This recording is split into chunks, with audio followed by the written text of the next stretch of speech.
The courtroom fell silent as a frail girl stepped forward, her oversized blazer dragging at her tiny frame. Her shoes were scuffed, her hands trembled, and her eyes, though young, carried the fire of someone who had already fought too many battles.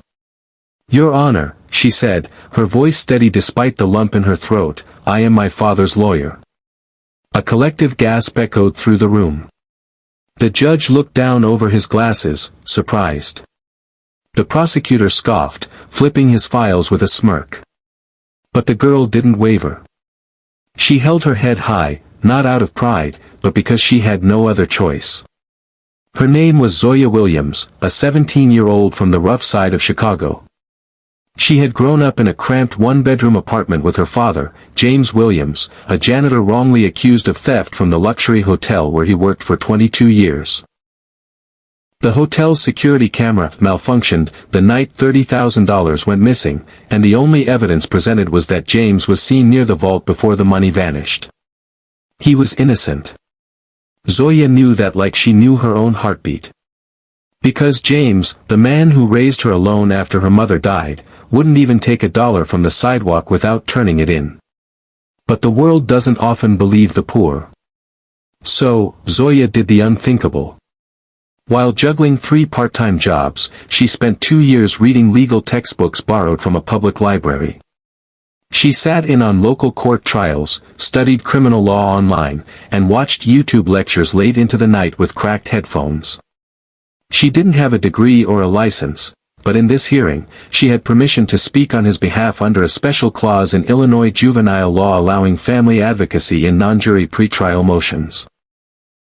Her fingers clutched a worn leather folder, inside which were photocopies of time cards, testimonies from other janitors, and, her secret weapon, a handwritten statement from a retired manager who had witnessed the real thief, the hotel's finance officer, who'd quietly resigned 2 days after the incident. Zoya stepped into the well of the court, and with every step, the weight of her childhood, her pain, and her father's freedom pressed into her chest. She began softly. "My dad taught me that no matter how small you feel, the truth is never small.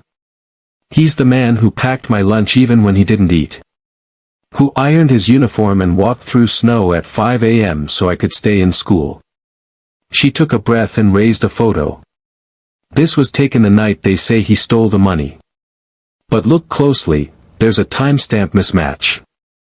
The cameras were running 17 minutes behind. The judge leaned forward. The prosecutor's smugness faded. Zoya opened her folder and pulled out a written statement.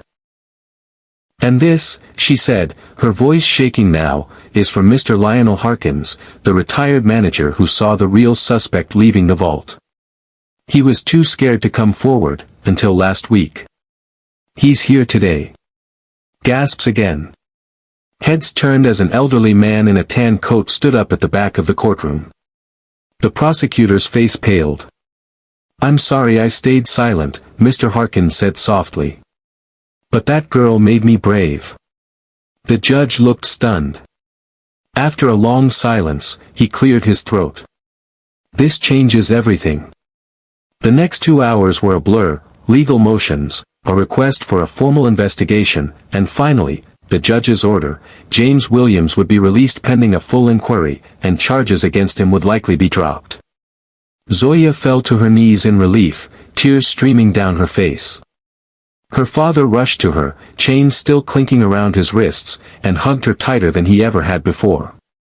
"I knew you'd save me, baby," he whispered. "I just didn't know you'd grow into a warrior." Outside the courtroom, reporters swarmed them. The story hit local news that evening, then went national within 48 hours. Teen girl studies law to defend innocent father, wins the nation's heart. Donations poured in. Scholarships were offered. One firm even offered her a legal internship and a full ride to law school. But Zoya didn't do it for the glory. She did it because sometimes love is louder than injustice. One reporter asked her, "How did you keep going when everything was against you?" Zoya looked up at the sky, then at her father. "Because I knew my father was innocent. And I believe that truth, spoken with enough heart, can still move mountains, even in a world where poor voices are silenced. In the months that followed, James's name was cleared. The hotel apologized publicly, and the finance officer was charged and convicted.